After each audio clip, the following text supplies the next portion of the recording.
That's fair. All right. We're on example 2. Is diet or exercise effective in combating insomnia? Some believe that cutting out desserts can help alleviate the problem, while others recommend exercise. 40 volunteers suffering from insomnia agreed to participate in a month-long test. Half were randomly assigned to a special no-dessert diet. The others continued dessert as usual. Half of the people in each of those groups were randomly assigned to an exercise program, while the others did not exercise. Those who ate no desserts and engaged in exercise showed the most improvement. Is this an observational study or an experiment?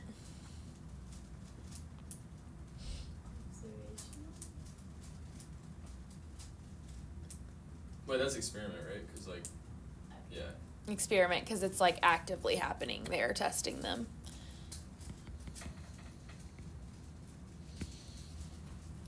Who were the subjects studied?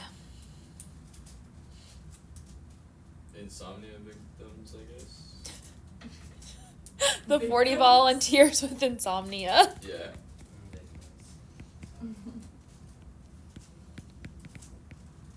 Whoa. I low-key forgot what insomnia is.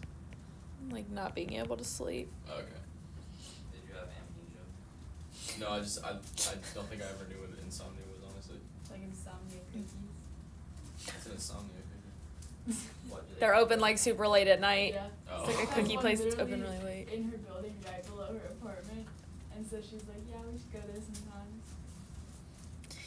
All right, what is or are the factors in the experiment and the number of levels for each? The diet? So, yeah, so I would say dessert because that's the specific thing that they're looking at. So the factors, there are 2 factors. One is dessert. What's the other one? Like the exercise. Yep, so dessert and exercise. How many levels?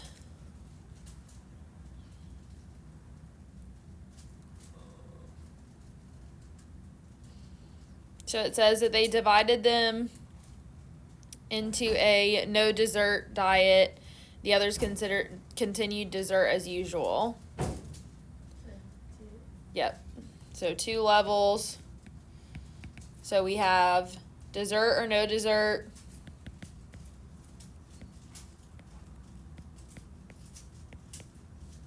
And then we have exercise.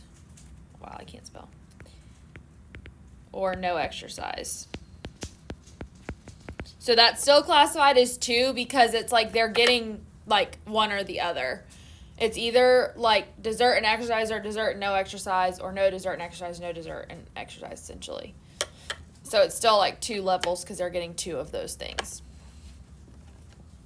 So what are the number of treatments? We take the number of factors times the number of levels. So this would be 2 times 2. So there are 4 treatments. So basically 4 different groups here. So what is the response variable? Like the amount of improvement in their insomnia. Yep, improvement in sleep, insomnia, however you want to word it.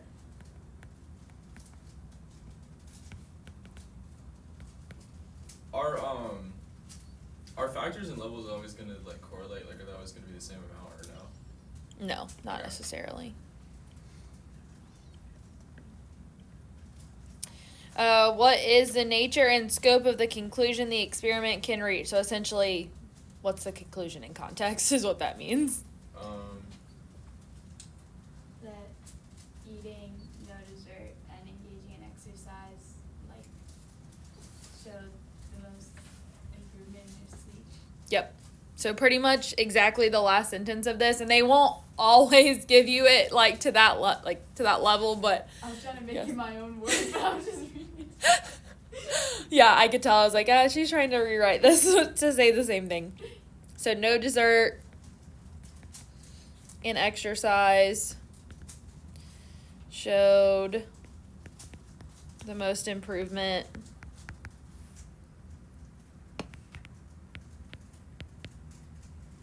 in sleep. Oh, ran off the edge.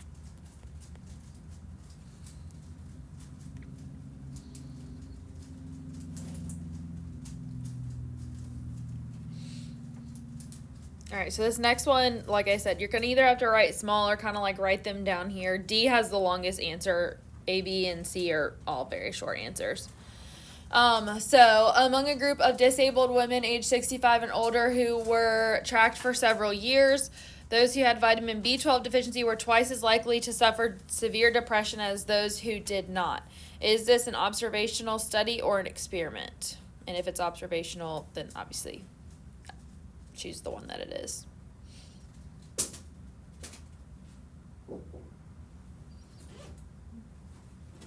That's just Is it, observational. like, retrospective? Would it be? So this one's a little confusing because they're looking at stuff from the past. However, they're looking at, like, they are looking at the past, but they're actually looking at a future behavior, which would be the depression. So this one would actually be prospective, but it is an observational study. So this would be a prospective observational study.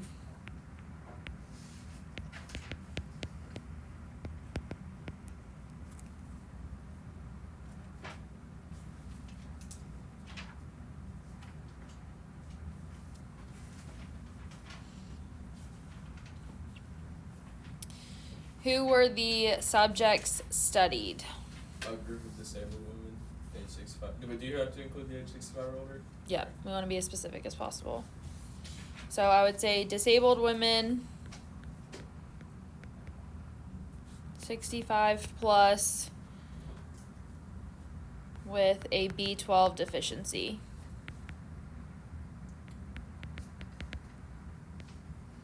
I don't even think I spelled deficiency right. I don't really know. I mean, it's right there. It is now. Oh, wait. It's definitely not right. Hold, please.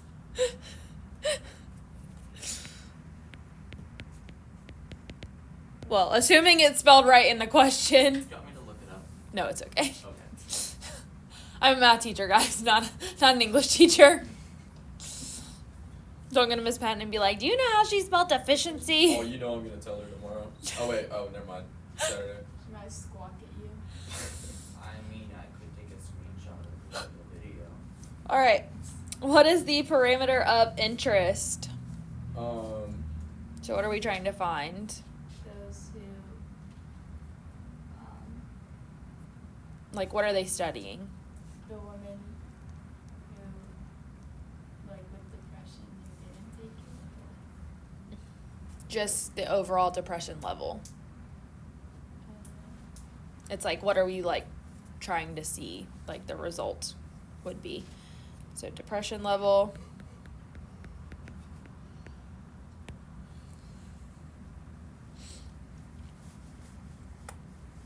All right, so what conclusion can we reach?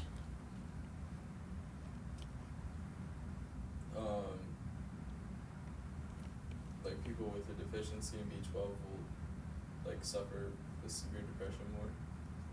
Is it just like that line that's in the thing? Wait. Really? Is this an experiment or a study? Oh, study. So. Since this is not an experiment, Oh.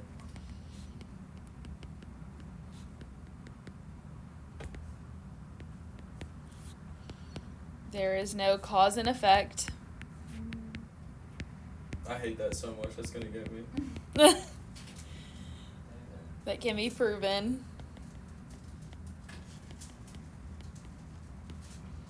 We may discover an association.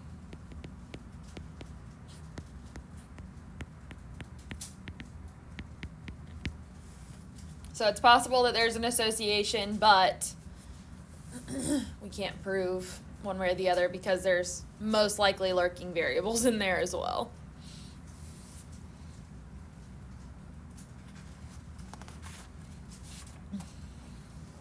Because realistically, these people are disabled, and I would say that, I mean, making an assumption again, but typically disabled people are have a higher rate of depression because they can't get out and do as much as they would probably like to.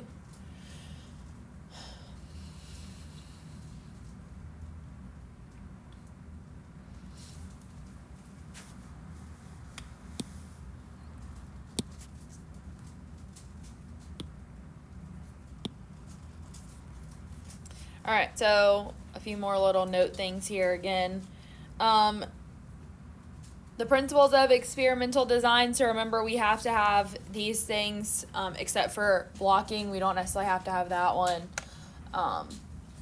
Like that won't always happen. But the control is the setting,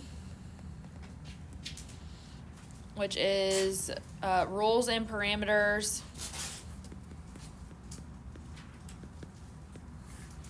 that might affect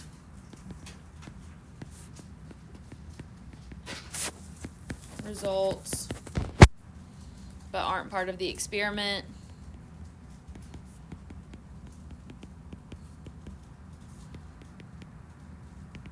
So it's kind of like your baseline almost.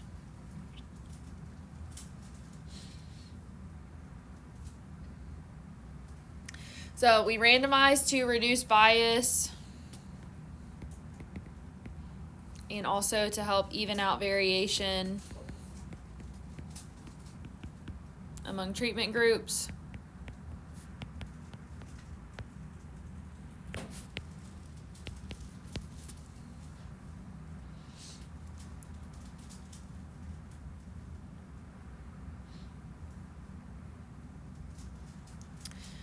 We replicate because larger sources of data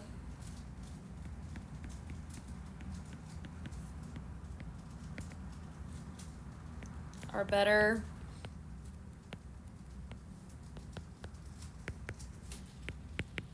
To study results from.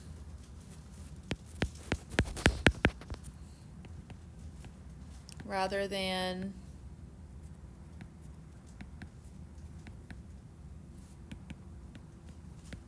individual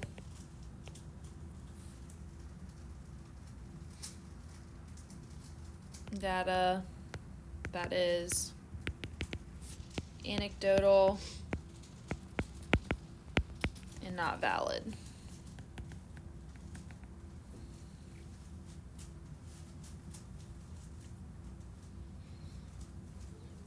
So blocking is the one that, remember, is not required, but it's grouping based on similarities.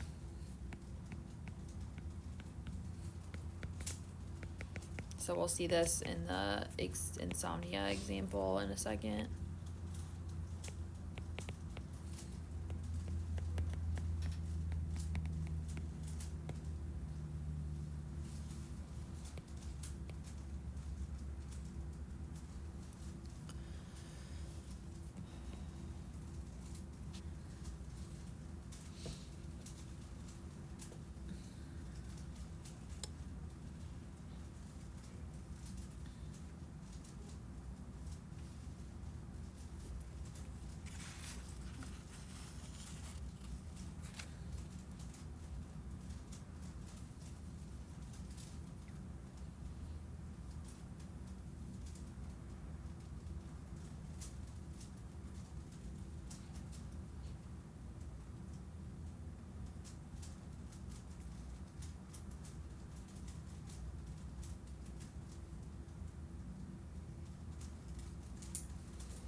All right, so back to the insomnia question. This is just like a follow-up to the one that we already had, so you kind of need to refresh on that. But recall the experiment investigating the effectiveness of exercise in combating insomnia.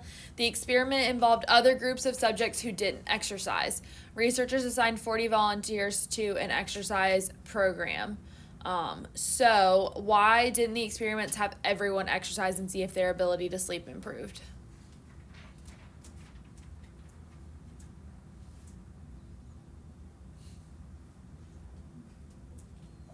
You can't answer the question.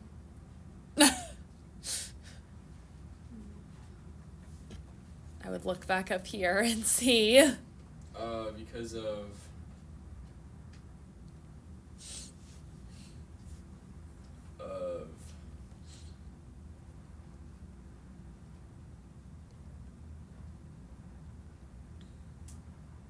Is it because like they wanted like to figure out like the effectiveness of dessert too, or like not? Wait. Randomize. Control. We need to have something to compare to. If we have everyone exercise, we don't really know what the difference maker is. Okay.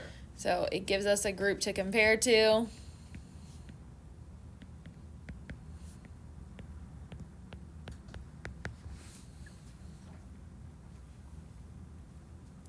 Why was it important to randomize in deciding who would exercise? To make it like more accurate, maybe. Reduce the bias. What's the second thing under randomize? To even out the variation. There we go. To even out the variation in treatment groups.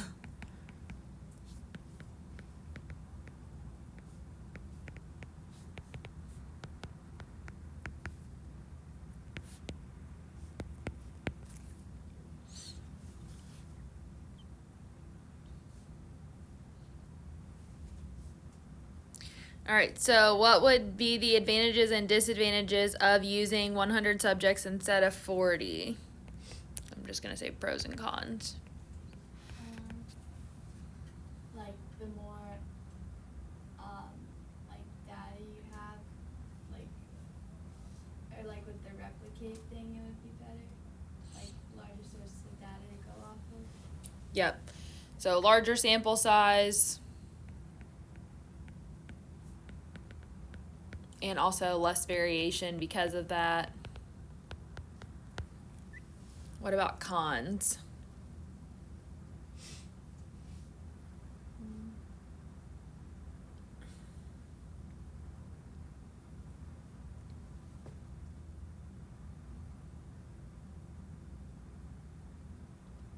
Do you think this costs something to do? Wait, what? Do you think it costs something for them to do this? Oh, so like more resources are needed. Yeah, so like a higher cost. I would say also it would take longer because you have more people that you're dealing with. And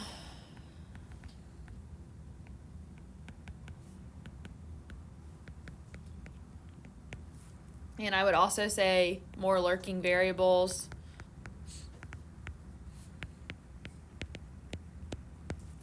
Because it's harder to control that with a bigger group.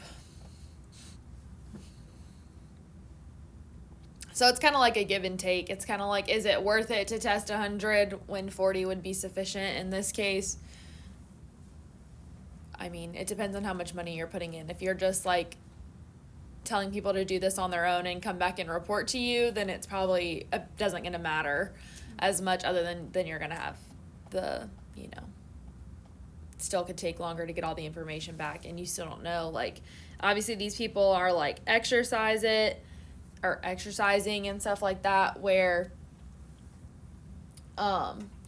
like if we say like, well, you're not in the exercise group, but like you have to walk for your job because your job requires you walking all the time, like that's just like a whole other like thing. And anyways,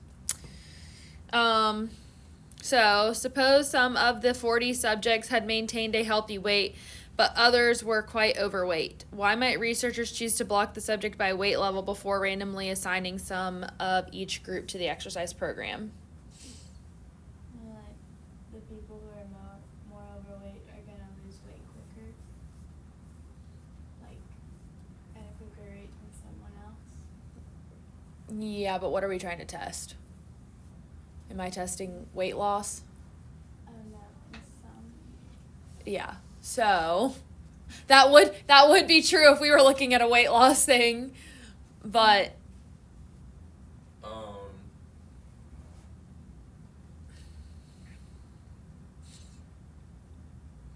Well, maybe. like people. No, keep going. Well, like people who are already maintaining a healthy weight are probably already like regularly exercising already, so like there might not be as much change with them than like someone else.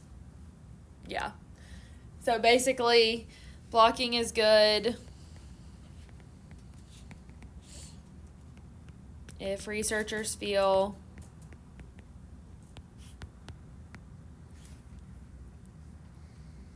overweight versus non-overweight might react differently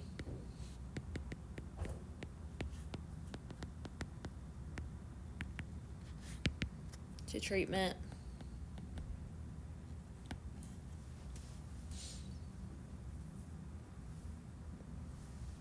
Because that could be another whole thing about do people that are overweight versus people that have a healthy weight, do they have a harder time sleeping? Like, that could be a whole nother thing besides just the dessert and exercise factor.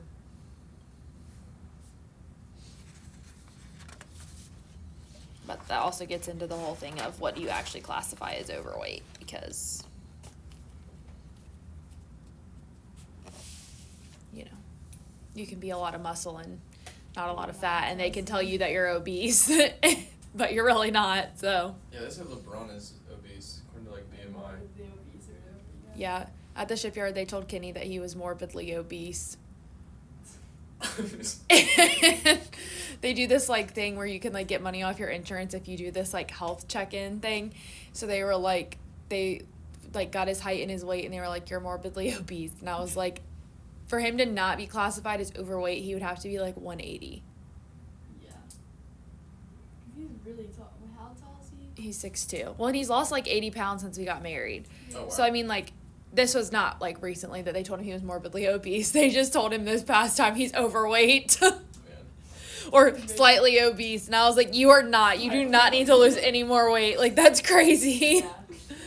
I'm like, that's just strictly going off of a height to weight ratio, but they're not accounting for anything else, like, Yeah. in there. But yes, like, a lot of, like, NBA basketball players and football players are classified as, like, extremely overweight or obese. And it's like, stupid. but they're really not, though. I know. So that becomes a whole other issue with this question, potentially, is what are they classifying that way, but that's not what this question's really asking, so just move past that situation. Yep. Carry on. Come on. Okay. All right, so statistically significant is just a result that stands out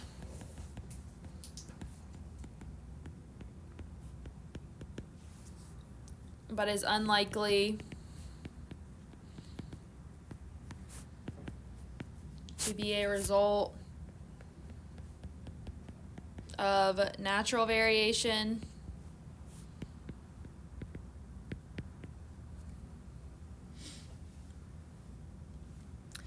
the control group is the baseline treatment level. So basically, like, the one that has absolutely nothing changed. They just go on about their life as normal, or, you know, whatever the situation is. Blinding, individuals associated with an experiment who are not aware of how treatments are assigned.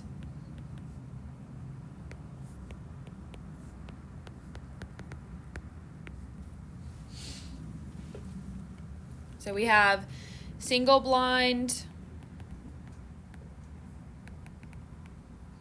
which is where the participant doesn't know.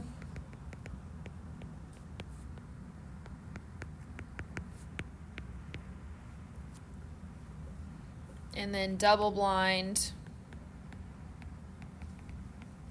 which is where the participant and the researcher doesn't know.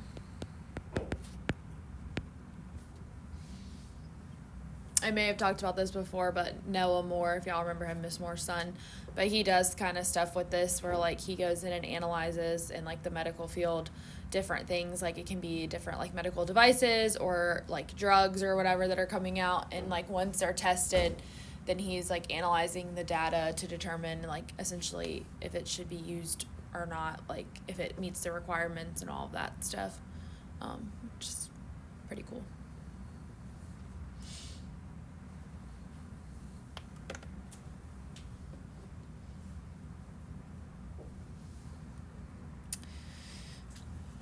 All right, this is going to be one really long problem, so I'm going to try to it's going to pretty much take up the entire rest of the page, so don't write ginormous or anything.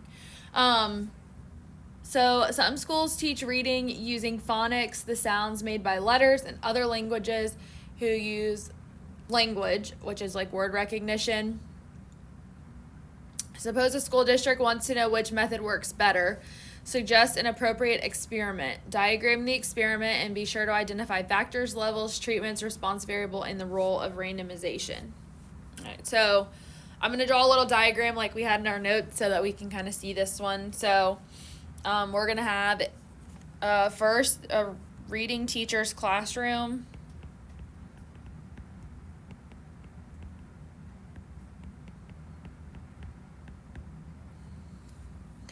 And then it says that the two options are essentially phonics or word recognition. So I'm going to do off of this those options.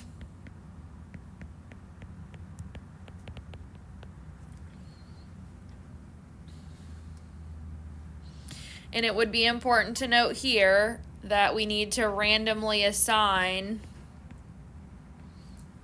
the people into these groups of phonics and word recognition.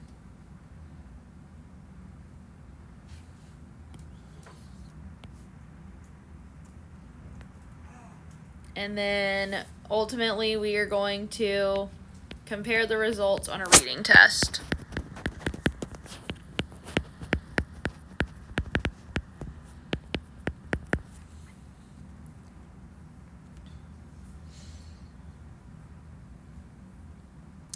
So obviously we should have a control group. Any idea what our control group should be?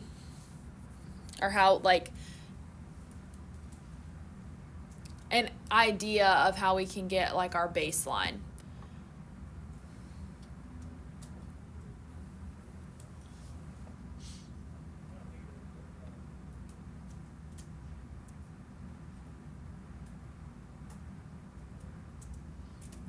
No. Maybe take a certain amount of students and only teach them one way and teach the other group of students the other way and see that. Well, that's what they're doing here. Oh wait, so what's the question then? The control group. Oh. To have a comparison. So I didn't do it in this class, but what did we do at the beginning of calculus this year? Very beginning. We did a little thing for testing, seeing if we're prepared for calculus. Seeing if you were prepared for calculus. What would that be? Pretest. A pretest. So perhaps I give all of these kids a pretest. So I have something to compare to from before. So a control group would be a pretest on reading. Now, you could also go about by teaching a completely different method, but quite frankly, I don't know another method of teaching reading other than phonics and word recognition. So I would say a pretest would be the best option, but everyone's control group isn't necessarily going to be the same. So if we were doing a question like this on a test or something, you may not both come up with the same control, right? But we would need something to compare to. You could hypothetically say that if you did 3 groups and one group wasn't taught how to read at all and they just had to figure it out on their own, but that's not really necessarily a good baseline because you don't know what kids are getting put there, and so it isn't going to be representative of how much better those kids got by doing one or the other. So pretest would be the best option, but you could argue for the other option as well. All right, so we randomly split teachers and students in half. Hopefully not with a knife.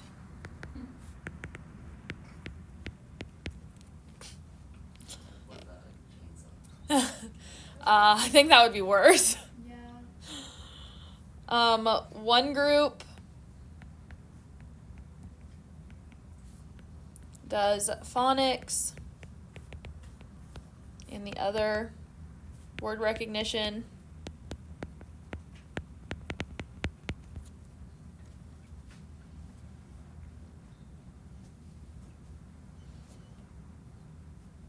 And then basically we're going to allow the teachers to teach their method.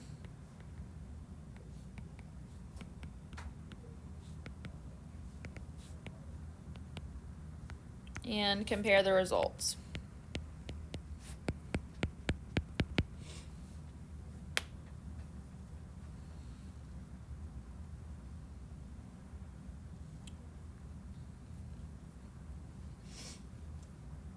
All right, so I need to figure out factors, levels, and treatments.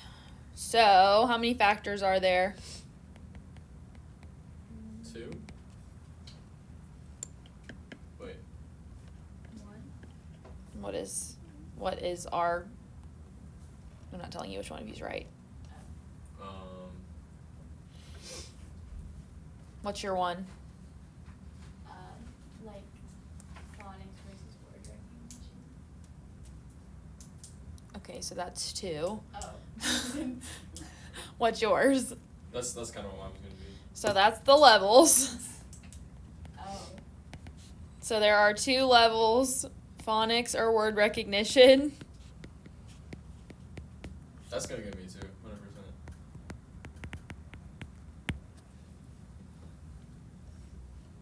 I typically think of levels as like it's bad to say it this way, but I think of the levels as more like the treatments that they're getting. So they're either getting phonics or word recognition. Okay. Like that's typically how I think about it. It's like what is being done to them. So like in the other one it was they were either having dessert or no dessert, they were exercising or no exercise. And there were like 2 things that were happening. But the factors would just overall, in this case, there's just one factor, which is the reading program. Hello. I've got like one more thing left to give them, and then I'll be good. I can chat. Oh, okay. Sure. So then the number of treatments, how do I find treatments? Uh, It'll just be like 1 minute. Yep. Multiplying the factors times the levels. Yep. So 1 times 2 is 2. And finally, what is my response variable? The students? And like how well they can read? So, yeah, so the growth in reading, basically. Okay. How much better they got at reading.